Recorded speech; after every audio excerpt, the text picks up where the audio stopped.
चोरी दिल तेरा चुराएंगे, अपना तुझे हम बनाएंगे, धीरे धीरे पास तेरे आएंगे, तेरा ही गला हम दबाएंगे। जी हाँ, ये मेरी सास के वर्ड थे मेरा गला दबाने के लिए। सभी को जय श्री राम। मैं ईशा, पुत्री स्वर्गीय अशोक कुमार अरोड़ा जी की मैं वीडियोस बना रही हूँ और आप लोग मुझे देख रहे हैं, सुन रहे हैं, इसके लिए दिल से थैंक यू।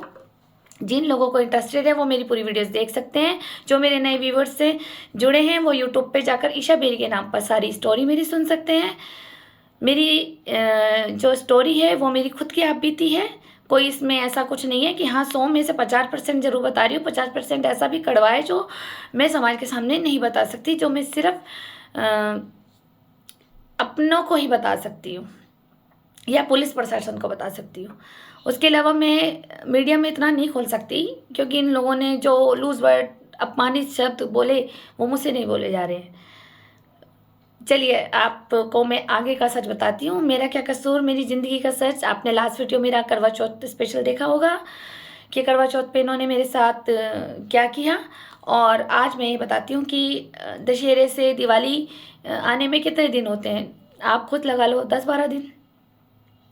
तो इन लोगों ने मुझसे घर का पूरा काम कराया, नई दुल्हन से पूरा टोटल काम कराया, कोना कोना साफ करवाया इन्होंने, पूरा टोटल गंद अपने घर का मुझसे साफ करवाया। जैसे ही मेरे आने का इंतज़ार कर रहे थे कि ये आएगी और कोना कोना साफ करेगी पूरे पूरे मकान का, मैंने वो सब किया।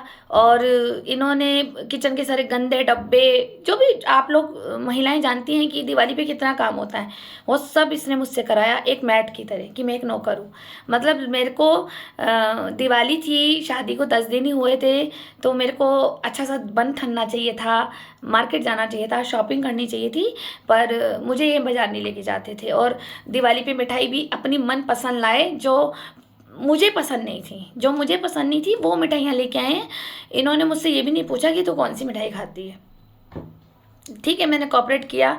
दिवाली वाले दिन मैंने इतना सा प्रसाद के रूप में वो मिठाई खाई जो मुझे पसंद नहीं है। वो मोती बाज़ार में जो रघुवीर अंकल हैं उनके यहाँ वो बड़े बड़े कोई रसगुल्ले बनते हैं जो मुझे बचपन से ही पसंद नहीं थे, तो वो ये लेके आए थे दिवाली पे खाने के लिए। बाकी तो मुझसे तो पूछा ही नहीं गया, मैं हूँ ही कौन कि जो मैं इनको पूछूंगी। अच्छा, फिर ये भी अच्छा हुआ कि दिवाली भी देनी थी, फिर दिवाली पे भी वही आ गया कि दिवाली भी देनी है। लेकिन मैं आपको दिवाली से पहले की बात बताती हूँ। पहले तो इन्होंने घर साफ़ कराया सारा मुझसे, और इनके घर में एक गंदी सी अलमारी थी कांच की बहुत बड़ी, उसको मतलब उसके अंदर क्या रखा है वो बाहर ट्रांसपेरेंट नहीं दिख रहा था। मैंने उसको पूरा दिन लगाया, एक दिन पूरा लगाया उस अलमारी को साफ़ करने में। और उस अलमारी को जब मैंने चमका दिया तो बड़ी भाभी जी जो हमारे घर में आती थी, राहुल बेरी जी की पत्नी, और उसने उस अलमारी को देखा, उसने कहा अरे वाह ये तो बहुत सालों बाद चमकी है, मैं तो इतना आती हूँ कभी मैंने इसके पीछे सामान क्या रखा है अंदर।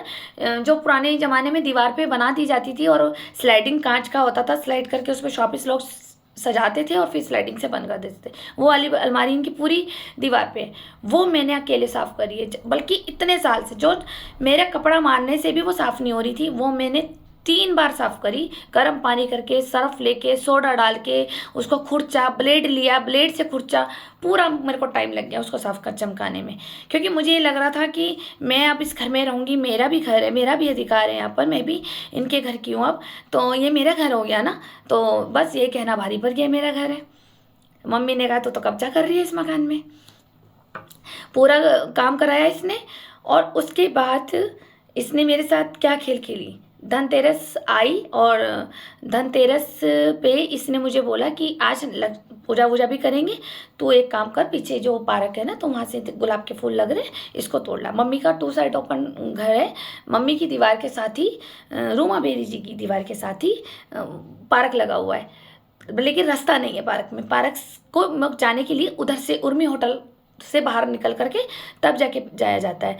तो इसने मुझे कहा कि तू फूल तोड़ ला, जबकि मैं 10-12 दिन ही हुए ना शादी के, तो मैं सर पे चुन्नी करके और चुपचाप चली गई। मैंने कहा नई दुल्हन हूँ, कोई मुझे टोक ना दे भाई, मैंने तो पट्टा नहीं लिया सर पे, तो मैं चली गई। और मैंने पार्क भी वो ऐसा गंदा वंदा सा था जैसे झाड़ियों वाला, मैंने वहाँ एंट्री करी और वहाँ पे गुलाब के फूल लग रहे थे और मैंने उसको तोड़ा।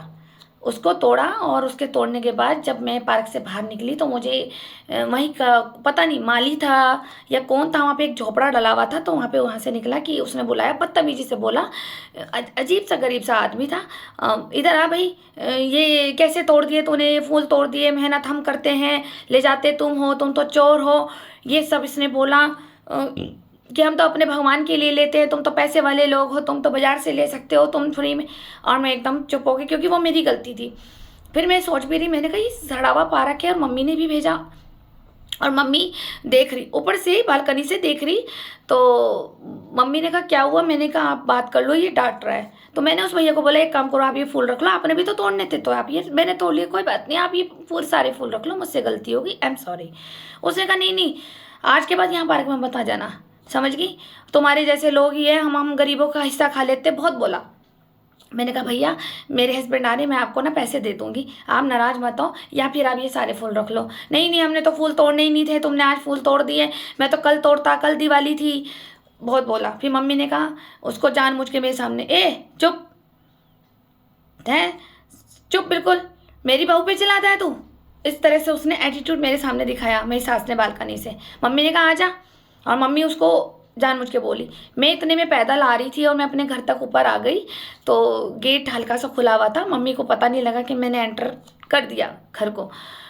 तो मम्मी उससे बालकनी में बात कर रही थी, अरे ये मेरी बहू है, चोर है, इसका बाप भी चोर था, इसको चोरी करने की आदत है, मैंने तो इसे कहा था। इसी ने कहा कि मम्मी बहुत सुंदर फूल लग रहे हैं नीचे, क्या फ़ायदा 10-20 रुपए तुम खर्च करोगी, काका लेने जाएगा, काका मेरा हस्बैंड, कि काका लेने जाएगा, और मम्मी इतने सुंदर फूल लग रहे हैं, मैं ले आती हूँ, और बाकी मैं देख लूँगी कौन है। बल्कि मैंने तो रोका, मैंने कहा नहीं भाई, वो मेहनत करता है माली, ये इसको फूल को मत तोड़, इतने सुंदर फूल लग रहे हैं, माली बेचारा अपने लिए उगाता है, तू वहाँ से ले आएगी। तो कह रही मैं इसके तो मैं ले आऊँगी ना मम्मी, मेरी चिंता ना करो। मैं मम्मी के पीछे खड़े होकर सुन रही थी क्योंकि मम्मी को नहीं पता था कि मैंने एंटर कर लिया घर को।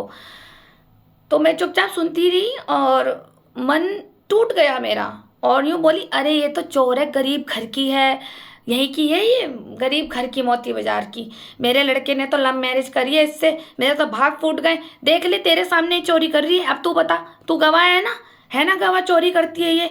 तो मैं यही तो कह रही थी अपने बेटे को कि तू चोरों के खानदान की उठा के ले आया, अब ये सब जगह चोरी करेगी, हमारी नाक कटवाएगी ये, उसको बोल रही थी। तो फिर उस माली ने जब मुझे देखा और मैं थोड़ा और आगे बढ़ी, तो माली ने इशारा किया कि पीछे देखो। मम्मी ने जैसे मुझे पीछे देखा, मम्मी तो पानी पानी हो गई। अरे ईशा देख, मैं तो इसको डांट रही थी कि क्यों डांटा तूने मेरी बहू को, अरे आया बड़ा तुम फूल के लिए डांट रहा उस बेचारी को, है मैं अभी जिंदा हूँ, मरी नहीं हूँ, मेरे जीते जी कोई मेरी बहू को कोई कुछ नहीं कह सकता। वह चुप थी, वो चुप्पी ऐसी चुप्पी थी कि अंदर से दिल टूट चुका था। मेरे पापा को मुझे चोर बोल रही। मैं आप लोगों से पूछना चाहती हूँ, मोती बाजार के लोगों से, क्या मेरे पापा चोर थे? मेरे पापा ने तो इतनी ईमानदारी सिखाई है कि जब वो मुझे बचपन में पढ़ाते थे ना, मेरे को 2 पेंसिल मेरे बैग में रहती थी जब मैं जोगीवाड़े स्कूल में पढ़ती थी। तो तीसरी पेंसिल मुझे एक दिन क्या हुआ, स्कूल में सीढ़ी जब छुट्टी होती है तो रास्ते में कहीं गिरी हुई थी स्कूल के अंदर ही, तो वो पेंसिल मैंने उठा के अपने बैग में रख ली। जब मेरे पापा ने देखी, वो मेरे पापा रोज़ 2 घंटा मुझे पढ़ाते थे, मेरा होमवर्क चेक करते थे, सब 2 घंटा मुझे पढ़ाते थे, उन्होंने मेरी कभी ट्यूशन नहीं लगाई। फिर उन्होंने देखा कि 2 पेंसिल मैं दिलाता हूँ तो तीसरी कहाँ से आई, मुझसे पूछा गया। मैंने बताया कि मैंने ऐसे उठाई, तो मेरे पापा ने मुझे बहुत मारा था, लोहे के सरिये से, सरिया था वो सरिया का पीस, उससे मारा था, वो निशान आज भी है मेरे घुटने पे। तो मेरे पापा इतने ईमानदार थे, मेरे पापा ने कहा जब वो पेंसिल स्कूल में गिरी हुई थी वो किसी बच्चे की होगी, और उसका अधिकार ना तुम्हारे बाप का है ना तुम्हारा है, क्योंकि वो पेंसिल तुम्हारे बाप के पैसों से नहीं आई। कल ये पेंसिल उसी जगह पे फेंक देना जहाँ उठाई है, वरना मैं तुझे वहाँ फेंक के आ जाऊँगा। और मैं इतना रोई, मेरी मम्मी ने मुझे बचाया था उस वक्त, मुझे पता है। और मेरे पापा इतने ईमानदार थे कि सड़क की पड़ी हुई चीज़ को भी ना वो कहते थे वहीं छोड़ दो। अगर सड़क पे पैसे भी मिलते थे ना तो वो हमें कहते थे कभी पैसे नहीं उठाने तुमने, वो तुम्हारे पापा के नहीं है वो पैसे। तो इतने ईमानदार व्यक्ति की मैं बेटी हूँ, और मेरी सास मुझे दिवाली पे ये कह रही है, अपनी घर की लक्ष्मी को कह रही है कि मैं चोर हूँ। कैसा सर्वनाश होगा इस औरत का, दुनिया देखेगी। मुझे बोल रही, घर की लक्ष्मी को चोर बोल रही है। सिर्फ क्यों करवाती थी ये काम, और ये प्लानिंग प्लॉटिंग इसकी अभी तक चल रही है। क्यों कराती थी कि ताकि वो माली जो लड़ा, ताकि वो 4 सुना रहा है तो मैं 40 सुनाऊँ, वो 20 सुना रहा है तो मैं 200 सुनाऊँ, वो मुझसे लड़े मैं और लड़ूँ, क्योंकि मम्मी को ये लग रहा था कि गरीब से तो लड़ लेगी। मम्मी को ये लगा, मम्मी अपनी जैसा समझ रही थी, हर किसी से लड़ती आई होंगी। बदमाशगिरी तो शुरू से इन्होंने रखी है, दबंगगिरी खड़खड़ी में। कहती थी मुझे कि मैं तो महिलाओं के साथ ग्रुप में बदमाश थी, मेरे बारे में पता कर लियो, मुझसे मत उलझियो। मैं लेकिन चुप रही। मेरे पापा को इसने मेरे पापा को चोर बोला, और जबकि खुद चोर है ये, खुद ऐसी ऐसी चोरी इसने करी है ना मेरी अलमारी में से, मैं आपको सब बताऊंगी आगे। तो मैं आप लोगों से पूछना चाहती हूँ, क्या मेरे पापा सच में चोर थे? और सिर्फ यही दिखाना चाहती है समाज के आगे कि देखो ये मेरी बहू लड़ती है। क्रिएटिविटी भी यही है लड़ाई की, सामने वाली पार्टी को तैयार भी यही करती है। और आग भी खुद लगा दो और बुझाने भी खुद चल दो। पहले सामने वाले को भड़का दो, आग लग गई, और सामने अच्छी जाके बन जाओ कि ये अरे मैं तो आग बुझाने आई थी। ये इसकी चालाक प्लॉटिंग मैंने इसकी धनतेरस पे देख ली थी। ये भी रूप मैं कहा ये दोगली औरत है, मैं इस पर कभी विश्वास नहीं करूँगी। ये सबसे बड़ा थप्पड़ मेरे गाल पे पड़ा था कि इसने मेरे पिता को चोर बोला, और उस वक्त मेरी नई नई शादी हो रखी थी, और मैं उस पिता की इज्जत के लिए चुप हो गई। मैं कहा नहीं, क्यों? क्योंकि इसने तो मुझे धमकी दे रखी थी कि तेरी बहन को हम बर्बाद कर देंगे और तेरी माँ को पागलखाने भेज देंगे। इसने ये भी धमकी दे रखी थी कि माँ को बचाऊं, बहन को बचाऊं, या अपने पापा की इज्जत के लिए लड़ूं। मैं चुप थी। कोई बात नहीं, परमात्मा सब करेगा।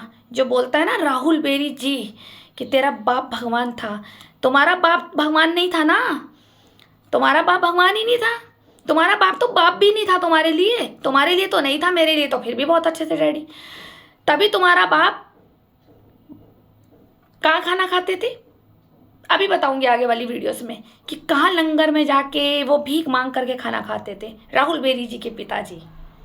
ठीक है ना, वो भी आगे बताऊंगी मैं, क्योंकि यश फाउंडेशन के एनजीओ के मालिक थे राहुल बेरी जी, और उनका खुद का पिता कहीं और खाना खाता था। वो कहाँ खाता था वो मैं अब बताऊंगी नेक्स्ट वीडियो में। आपने मेरी वीडियो सुनी, आपने अपना कीमती टाइम दिया, धन्यवाद। आपको अच्छी लगती है वीडियो तो प्लीज़ मुझे कमेंट सेक्शन में लिखें अपने विचार, अपनी राय, ताकि और भी जनता जागरूक हो, और जिनके साथ कुछ ऐसी ट्रेजरियाँ हो तो वो भी इस तरह से फेसबुक पे आए, उनका हौसला बढ़ाएं आप लोग। धन्यवाद।